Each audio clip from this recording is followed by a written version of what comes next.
Olá, começa agora mais um programa Nossa Saúde. O assunto de hoje é o transtorno do espectro do autismo. O que caracteriza esse transtorno? Como diagnosticar e tratar o autismo? Nós vamos mostrar também o depoimento de duas mães que têm filhos autistas e criaram projetos para ajudar outras famílias a enfrentar melhor esse desafio. Tudo isso e muito mais a partir de agora.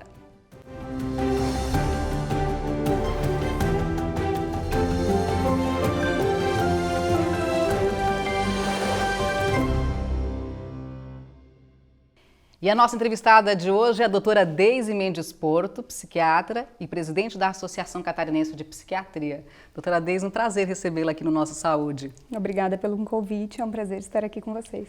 Vamos começar explicando então para as pessoas em casa, o que é o transtorno do espectro do autismo?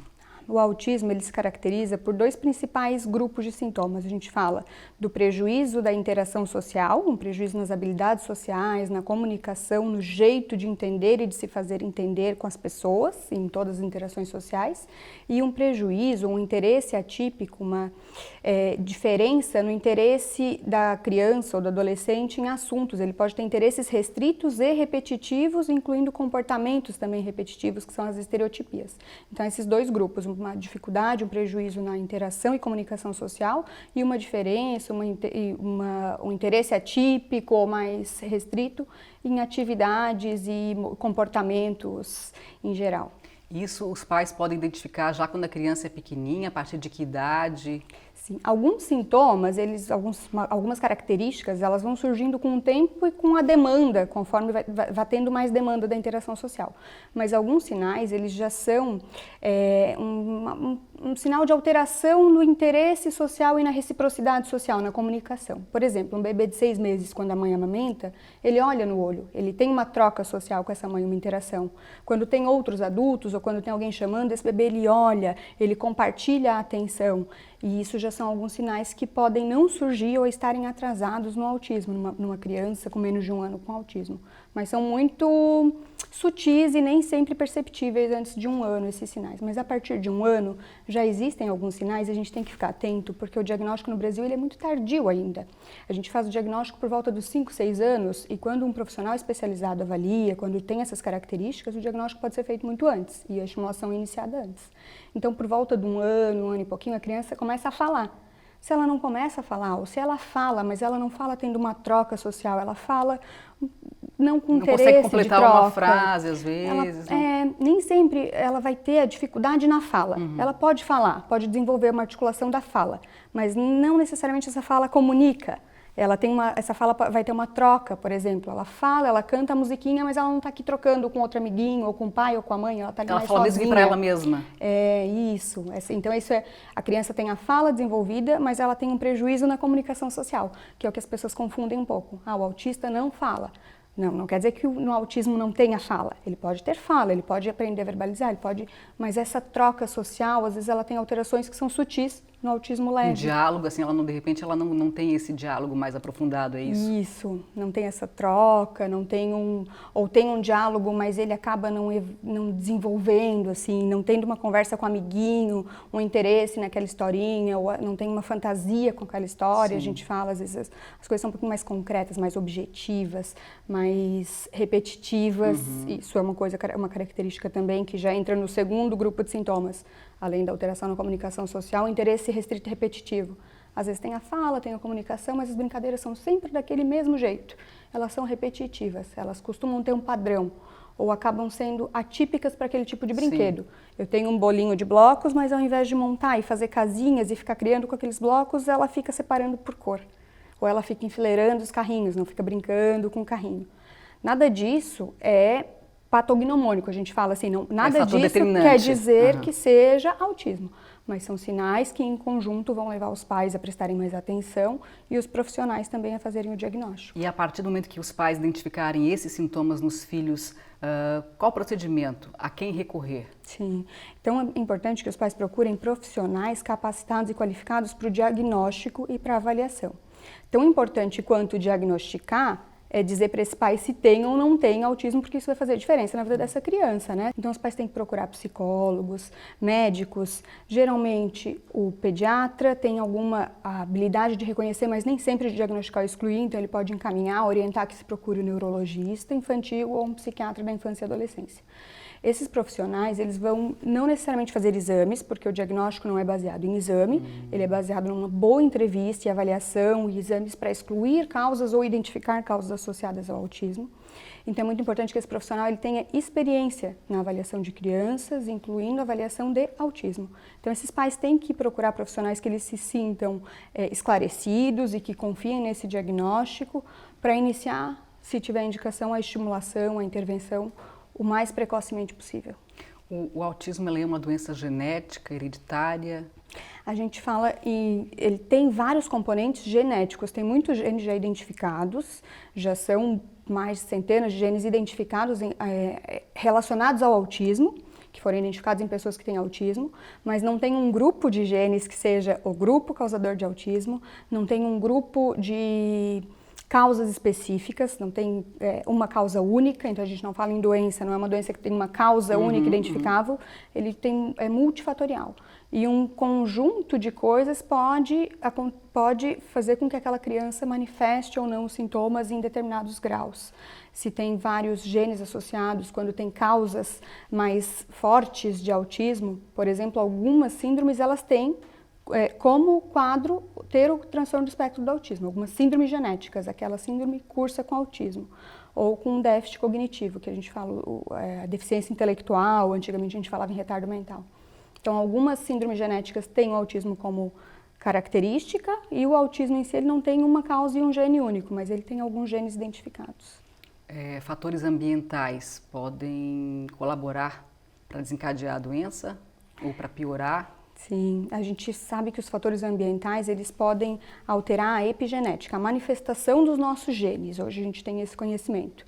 E fatores, em geral, que possam predispor à alteração genética, como idade materna mais avançada ou paterna mais avançada, o uso de drogas na gestação, essas coisas podem fazer com que os genes se manifestem de uma forma diferente, mais desfavorável ou não.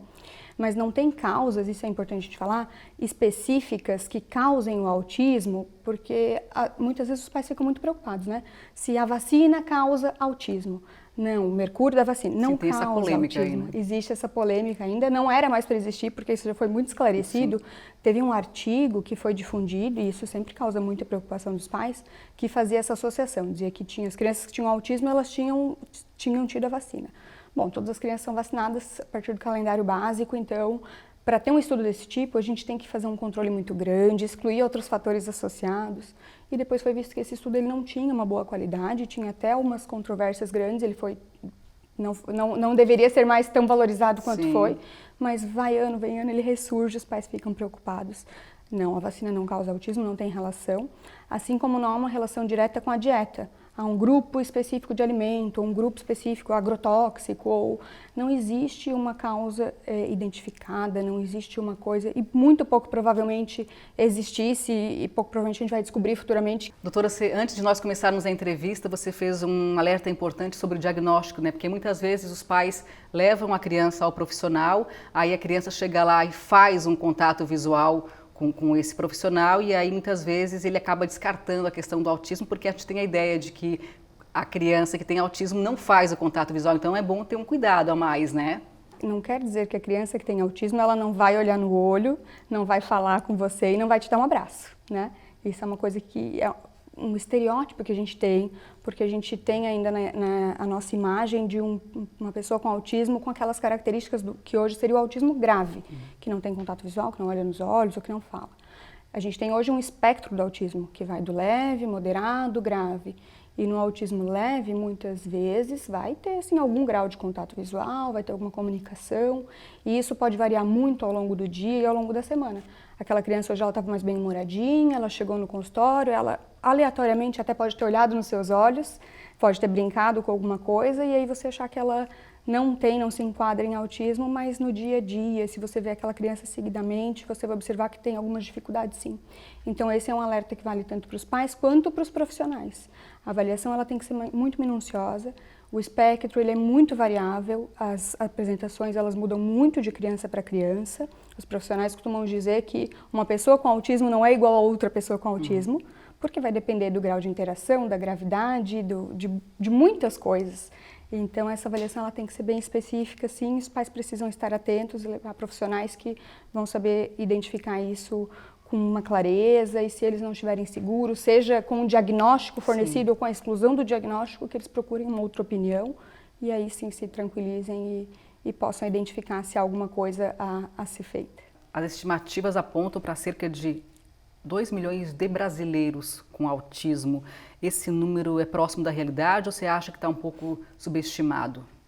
O número de percentual de crianças, a incidência, a prevalência de autismo, ela tem aumentado ao longo dos anos. A gente falava antes em 1 para 10 mil, 1 para 1000, chega a 1 para 89 hoje com as citações.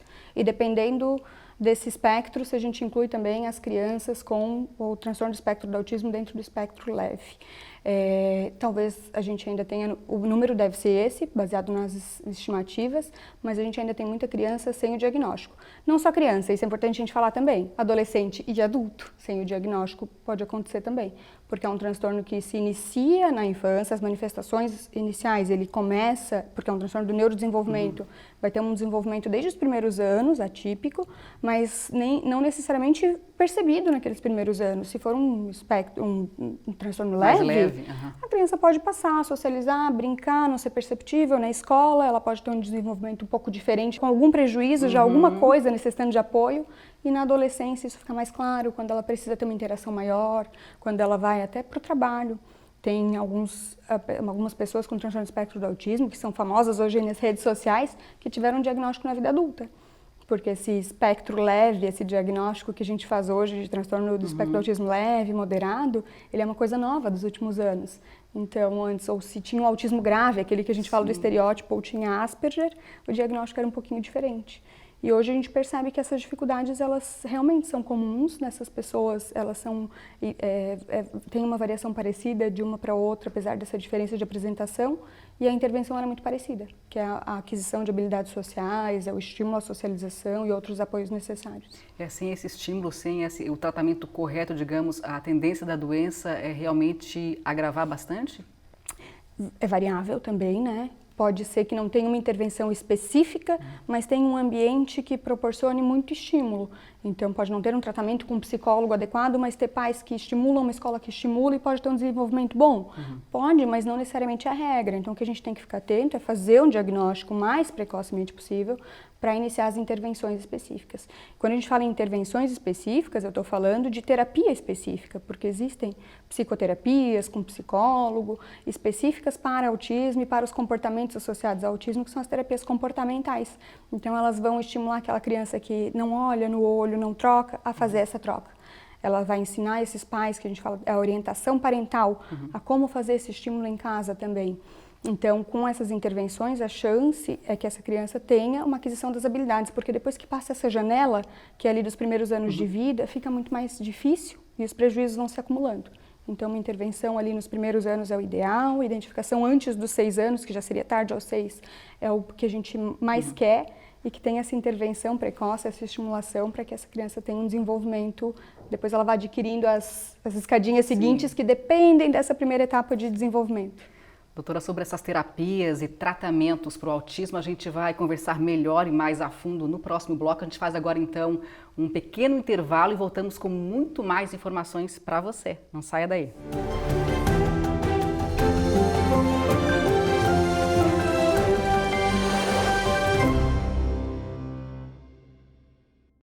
Estamos de volta com o Nossa Saúde, que hoje entrevista a doutora Deise Mendes Porto, psiquiatra e presidente da Associação Catarinense de Psiquiatria. Nós estamos falando sobre o autismo. Vamos falar agora sobre tratamento e também sobre casos de mães que têm filhos autistas. Vamos conhecer um pouco a história delas. Doutora, como é que a sociedade tem lidado, né, com essa questão do autismo? Elas estão mais conscientes? Ainda falta muito para atingir o nível ideal? Como é que está? Olha, eu acho que estão muito mais conscientes.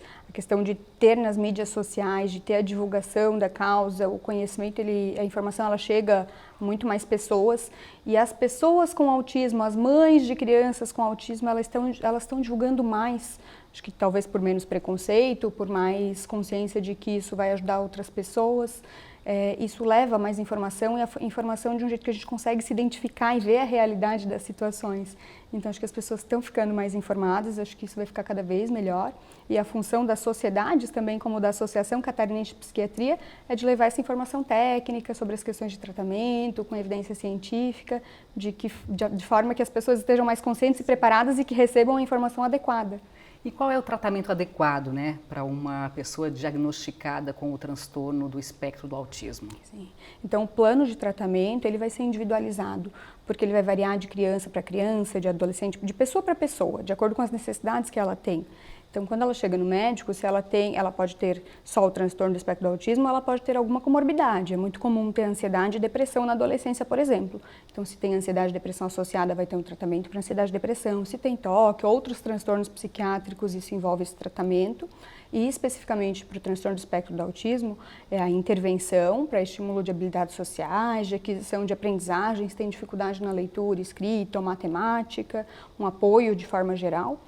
E o uso de medicação, que é uma preocupação também dos pais, mas vai usar medicação, se eu levar no psiquiatra, é só para avaliar para usar medicação? Não, o psiquiatra ele é um dos profissionais que está habilitado a identificar esses sinais, a fazer esse diagnóstico, e só vai ter uso de medicação se tiver necessidade, que no caso do autismo é para tratamento de sintomas que estejam atrapalhando muito, como as estereotipias, se elas são muito intensas, ou para as crises de agressividade, quando tem agitação ou alteração comportamental, e insônia, por exemplo.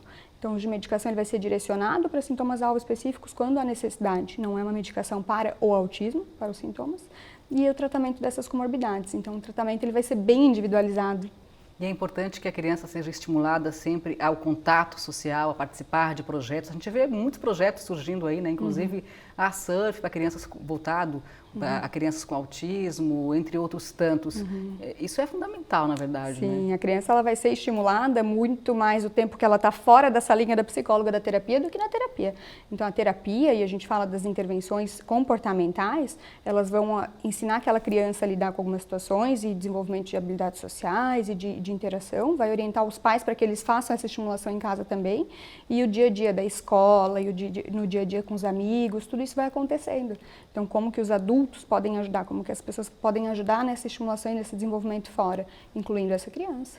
Seja na escolinha de futebol, seja na escola regular, então conhecer sobre autismo, saber qual a especificidade de apoio que aquela criança precisa, se ela tem uma sensibilidade ao barulho, uma atividade que não tenha tanto barulho, se ela tem alguma dificuldade que tem alguma movimentação repetitiva, algo que possa incluir, não necessariamente tirar só aquela movimentação repetitiva, mas que ela possa fazer sem que isso atrapalhe, que os amigos não vejam aquilo como uma coisa de exclusão para essa criança.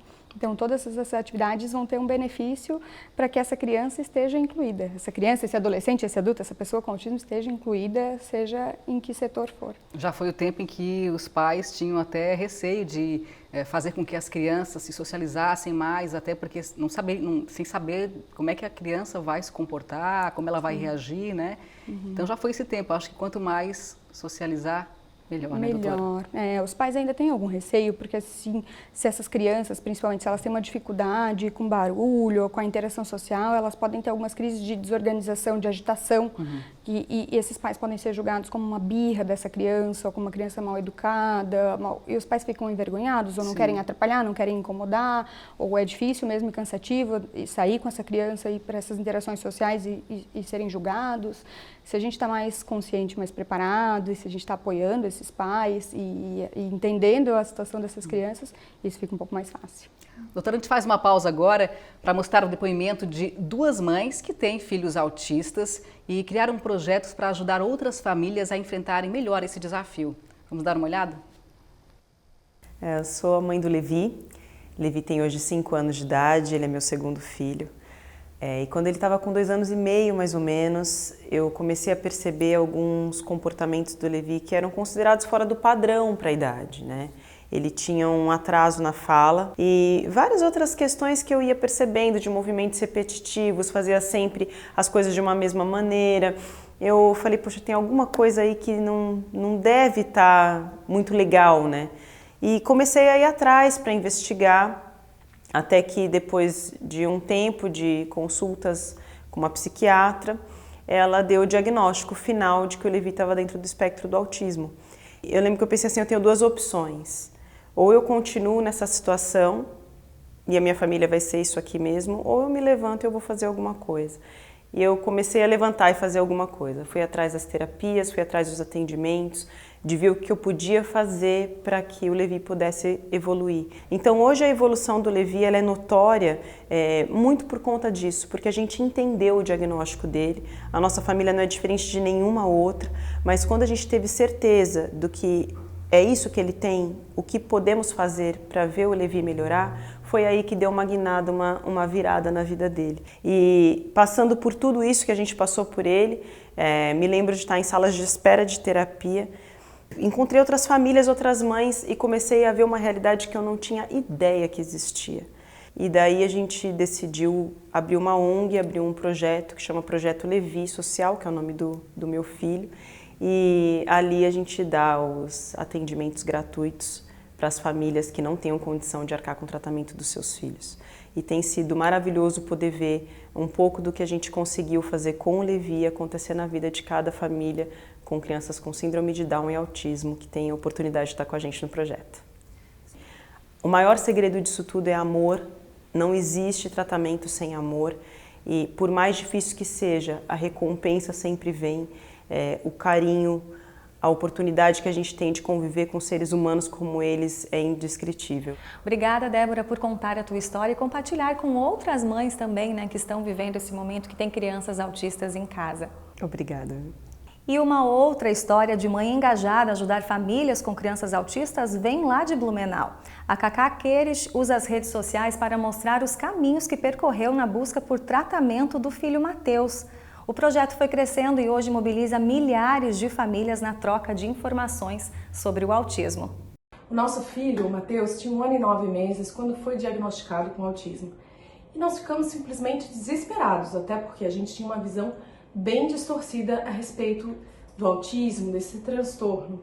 Quando eu comecei a perceber que autismo não tem cura, mas tem tratamento, foi então que eu criei o site autistólogos.com. E lá eu deixo à disposição das famílias todas as informações de especialistas que se baseiam na literatura científica, informações de confiança, assim como o tratamento que a gente fez com o Matheus, inclusive com vídeos mostrando como fazer, como os pais podem fazer em casa, porque a realidade é que pouca gente tem acesso ao tratamento. Passado 2 anos de tratamento intensivo, a gente recebeu a grande notícia que o Matheus saiu do espectro. Não existe cura, mas é algo muito raro que pode acontecer de 3 a 5% dos casos, em que a criança perde os sintomas de autismo e ficam só apenas algumas características muito leves que não prejudicam mais o seu desenvolvimento. Então, quando uma criança tem atraso na linguagem, por exemplo, uma criança que aos 12 meses ainda não balbucia, que aos 16 meses não fala palavras soltas e que com 24 meses não junta 2 palavras formando uma frase, por exemplo, que é água, é imprescindível sim investigar e levar a sério, porque o diagnóstico precoce é muito importante para que haja um prognóstico melhor. Então é isso, pessoal. Contem comigo. Um beijo. Doutora, a gente viu aí os depoimentos das 2 mães, né? A Débora tem o projeto Levi, onde ela oferece uma equipe multidisciplinar para ajudar as famílias que têm crianças autistas e que não têm tantas condições para bancar um tratamento que é caro. Esse tipo de apoio, esse tipo de suporte aos pais, ele é fundamental, né? Exatamente. As intervenções elas são multidisciplinares. A criança ela pode precisar de diversos profissionais para diversas estimulações, sejam pedagógicas, psicológicas, muitas vezes o psiquiatra, o médico para alguma medicação, e isso pode sair sim bem caro. Então, ter esses projetos criados por mães e criados por pessoas e essas... Que enfrentam esse desafio, né? Isso. Então, hoje em dia, assim, a informação que tem nas redes sociais, é claro, as pessoas têm que ter critério porque tem muita coisa inadequada também, mas tem muita informação bacana de gente que passa por isso, de pessoas e de adultos com autismo que falam de quais são as dificuldades, e aí a gente consegue entender de uma forma muito mais adequada do que a gente, profissional, e que estuda e que sabe, mas falando desse dia a dia, então isso é bem bacana. Essa corrente é bastante importante, né? A Cacá, que é a outra mãe que a gente mostrou ali, ela também tem filho autista, ela tem hoje um Instagram e um site onde ela posta ali, né, informações sobre esse transtorno, e ela dá no depoimento ela diz, né, que é muito importante a questão do diagnóstico precoce, que é fundamental até para um tratamento mais eficiente, é isso? Exatamente. Alguns pais, eles chegam nos procurando com a expectativa, assim, de que eu ouvi falar que se eu iniciar as intervenções até os 7 anos, eu vou ter a cura para o meu filho. A gente não fala em cura, porque é uma condição, não é uma doença com uma causa única que a gente vai combater essa causa e ter uma cura. Mas a gente fala em intervenção precoce e muitas vezes aquela dificuldadezinha que tinha de olhar no olho, se ela foi estimulada naquela fase, onde o potencial para o desenvolvimento ele estava bem aberto, essa criança pode sim olhar no olho e ela sai daquele espectro, daquele sintoma, ou deixa de apresentar essa característica que era uma coisa que ia atrapalhar muito a aquisição das próximas habilidades sociais. E isso faz toda a diferença. O desenvolvimento ele se dá em etapas, e se uma das etapas não foi concluída com sucesso, com tudo que tinha que ser adquirido, a etapa seguinte ela vai ficando prejudicada. Então, quanto antes essa intervenção é iniciada, mais a gente pode ir acompanhando cada etapa dessa que é necessária, como olhar no olho, como brincar com função, para que o desenvolvimento vá sendo adequado. Doutora, é interessante observar que cada vez mais a gente vê pessoas com autismo super bem colocadas no mercado de trabalho, inclusive em alguns processos seletivos, pré-requisitos são, tipo, ter o transtorno. Isso é incrível, né? Porque a gente vê autistas com habilidades realmente incríveis, maravilhosas, né? Exatamente. Podem ter pessoas com autismo com dificuldade de inteligência, dificuldade cognitiva, pode ter outras com uma inteligência preservada, normal e até inteligência superior. E muitas vezes nessa inteligência preservada, com a inteligência normal ou superior, e com um interesse muito forte em algum assunto, faz daquela pessoa uma expert naquele assunto. Então, para as questões de tecnologia, para as questões que envolvem uma reprodução detalhada de algumas coisas, essas pessoas podem ter alguma vantagem. E hoje as empresas estão ligadas nisso. Assim como tem a questão da inclusão das pessoas com deficiência, né, física, a inclusão das pessoas com deficiências ou com dificuldades psicológicas, psiquiátricas, incluindo o autismo, ela também tem que ser pensada. Porque se eu crio um ambiente e eu vou pensar em colocar uma rampa de acesso para o meu funcionário com uma deficiência física, por que eu não tenho que pensar em criar um ambiente adequado para receber o meu funcionário com autismo que pode não se adaptar muito bem com uma luz muito forte? Ou com alguma situação de ruído do ambiente de trabalho? Que é um detalhe apenas perto de toda então a gente tem que pensar em inclusão. A gente tem que pensar em inclusão de verdade, aproveitando as habilidades dessas pessoas para que elas tenham trabalho, estudo e tudo que elas têm direito de ter. E ainda falando em inclusão, a gente tem aprovado na Assembleia Legislativa aqui de Santa Catarina um projeto que inclusive já foi sancionado pelo governador e que vai permitir que as crianças, que os portadores de autismo tenham uma carteirinha. Qual a sua avaliação com relação a esse tema? Essas pessoas terem alcançado esses direitos que as pessoas com deficiências outras já vinham alcançando, ela é um ganho a partir do momento que elas têm essas necessidades específicas. Então, ter algum acesso prioritário para realmente aquela criança que tem uma agitação, que não vai conseguir esperar na fila, como essa mãe vai fazer essas coisas do dia a dia, ou acesso ao transporte público e todas essas outras coisas que vão botar ela mais em pé de igualdade com as pessoas que não têm essas dificuldades. Isso eu acho que é fazer justiça social, né? Equidade, colocar as pessoas com necessidades diferentes em situações de possibilidades mais parecidas. Acho que é o mínimo que a gente pode oferecer para a nossa sociedade. Doutor, o nosso tempo está terminando, infelizmente. Para encerrar, eu gostaria que você deixasse uma mensagem para os pais, né? Como é que eles podem, no dia a dia, estimular suas crianças com autismo? Tem muitas formas e para cada criança o pai vai ter que encontrar um jeitinho diferente porque tem que ser guiado pelo interesse que aquela criança tem. A brincadeira ela tem que ser divertida, então tem que ser de acordo com o que aquela criança gosta. Mas pensando naqueles sintomas centrais do autismo, o que a gente vai buscar estimular é estimular o contato social, a interação social, olhar no olho e buscar com que ela desenvolva interesses mais amplos do que os interesses restritos. Então brincadeira em que a criança olha no olho e outras brincadeiras em fazer essa criança fantasiar, contar história, principalmente história que envolvam outras crianças, para que ela aprenda situações sociais na brincadeira. se ela é muito de levar as coisas ao pé da letra, muito literal, que é uma coisa comum, se um amiguinho fizer uma brincadeira com ela e ele usar alguma coisa mais irônica, a criança pode não entender e achar que é uma briga. Então, explicar sempre a sentido da ironia, ou a pessoa disse isso, mas ela quer dizer aquilo, que pode ser difícil para ela entender, mas, por exemplo, vamos hoje dar uma porrada neles no futebol. Era só para ganhar o jogo, não era para dar porrada de verdade. Então, os pais têm que ler sobre autismo, se informar sobre, para saber que características o filho deles apresenta e que característica precisa ser estimulada.